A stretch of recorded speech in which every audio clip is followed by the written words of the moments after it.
Bonjour à tous, bienvenue sur la chaîne Cuisine Marois, j'espère que vous allez bien. Le ramadan approche et qui dit ramadan dit makrout ainsi que beaucoup de pâtisseries. Ici on va commencer avec le makrout qui est à base de semoule de blé dur et 2 pâtes de dattes. J'espère que cette recette va vous plaire.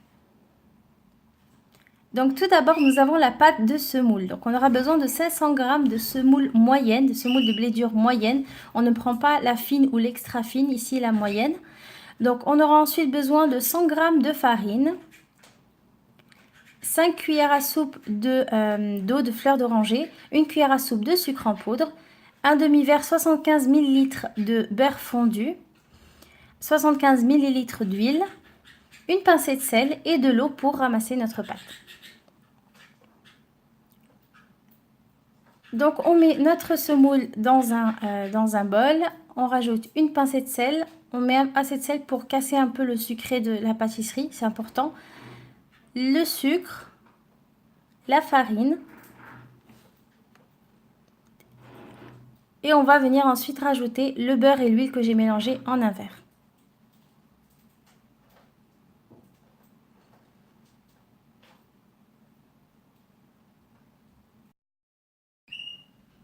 Donc on vient ici mélanger notre pâte avec le bout des doigts. Il faut vraiment y aller au bout des doigts.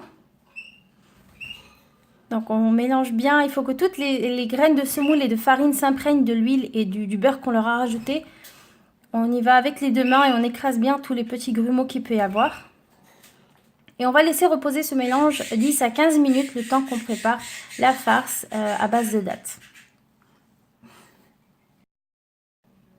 Donc pour la farce, nous allons avoir besoin de pâte de dattes. Donc 500 g de pâte de dattes, une cuillère à soupe de beurre ramolli, une cuillère à soupe de graines de sésame que l'on a fait torréfier dans une poêle sur feu doux. Et ensuite une cuillère à café de cannelle. Et la cannelle, comme je dis toujours, c'est facultatif parce que beaucoup de personnes n'aiment pas le goût fort de la cannelle. Donc on peut vraiment ne pas le mettre. Donc voilà, on doit pétrir cette pâte jusqu'à ce que tous les ingrédients se mélangent bien. Donc on aura besoin d'un peu d'huile de coude.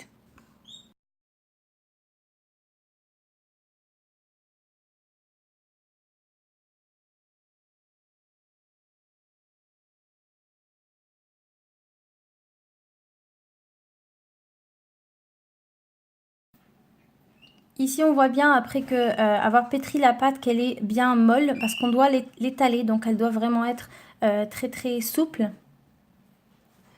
Donc voilà, on partage la pâte en 2 parties égales.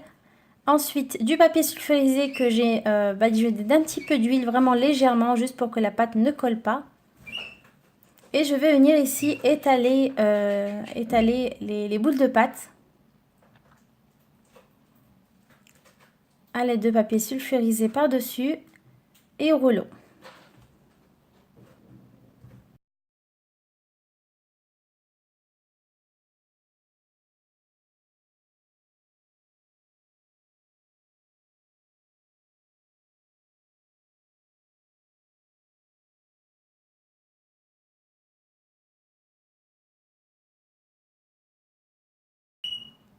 Donc après avoir étalé notre pâte de dattes, elle doit vraiment avoir 1 à 2 mm d'épaisseur, pas plus. Comme vous pouvez le voir, elle est vraiment très fine. On va la réserver de côté et on va repartir sur notre semoule. Donc après 10 à 15 minutes de repos, les graines de semoule ont absorbé l'huile et le beurre comme il faut. On rajoute 5 cuillères à soupe d'eau de fleur d'oranger et on va venir ajouter l'eau petit à petit tout en mélangeant avec le bout des doigts. On ne doit pas pétrir en aucun cas la pâte à macroute. On veut vraiment avoir une pâte sablée.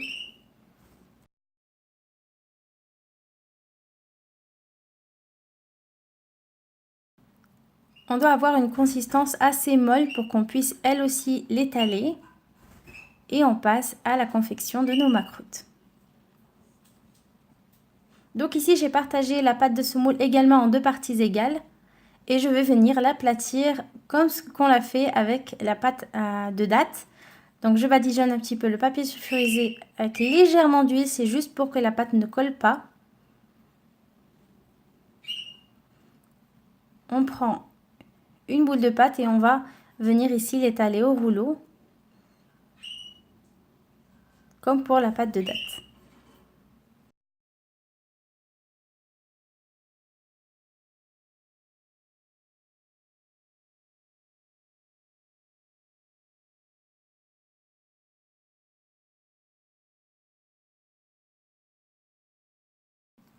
Après avoir étalé la pâte de semoule, on doit avoir vraiment une pâte très très fine, vraiment comme pour la date, 1 à 2 mm d'épaisseur.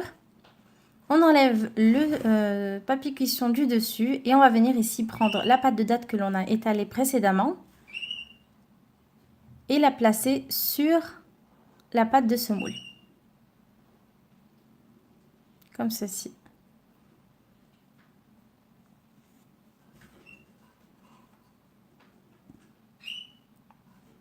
On essaye de ranger les bords.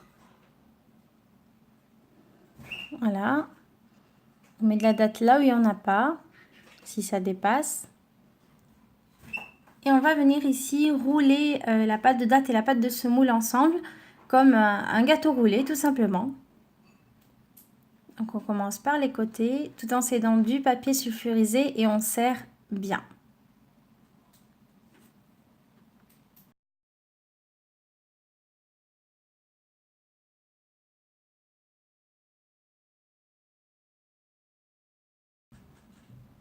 Donc on range bien sur les côtés afin d'avoir un rouleau de la même taille, qu'on ait vraiment qu'il soit uniforme. On vient mettre ici 10 à 15 minutes le rouleau au réfrigérateur, le temps qu'il durcisse pour faciliter la découpe. Après 10 à 15 minutes au réfrigérateur, je prends un petit couteau qui est très bien aiguisé. Il faut vraiment qu'il coupe vraiment bien. Et je vais venir ici découper des tranches à la largeur que vous voulez. Vous pouvez faire des macroutes plus fins ou plus gros. Donc voilà le macroute de l'intérieur. Je trouve que ça change de l'aspect traditionnel du macroute que l'on a avec le boudin de pâte au milieu de la pâte de semoule. Ça change un petit peu. Donc on continue à couper notre boudin pendant qu'il est encore un peu dur pour faciliter la découpe. Et là, je vais venir ici rajouter des petites décorations à l'aide d'une petite pince que je n'arrive pas à trouver ici. Peut-être en boutique orientale, vous pourrez la trouver. Mais moi, personnellement, je les ai amenées avec moi du Maroc. Donc ici, vous pouvez la laisser tout simple ou faire une décoration à votre goût. Donc là, je vais vous montrer plusieurs façons de décorer ce macroute.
Je vais ensuite enfourner mes macroutes dans un four préalablement chauffé à 180 degrés pendant 15 à 20 minutes. Ça dépendra de la taille des macroutes que vous avez fait. Donc ici, moi, elles m'ont pris 20 minutes, je pense, un peu moins. Donc vraiment à la sortie du four, pendant que les macroutes sont encore chauds et à peine dorés. Ici, je les ai fait à peine dorés parce que mon miel est assez foncé, ce qui va donner la couleur un petit peu dorée à mes macroutes. Si vous avez choisi un miel plus clair, par exemple du miel d'acacia, vous allez ici laisser dorer vos macroutes un peu plus longtemps. Moi, j'ai utilisé un miel maison dont vous trouverez la recette en barre d'infos. C'est un miel qui a assez de goût et qui est assez foncé. Donc voilà, je rajoute du miel pendant que nos macroutes sont encore chauds. On va les laisser tremper dans le miel 3 à 5 minutes pour ensuite les égoutter comme vous pouvez voir à droite et les présenter.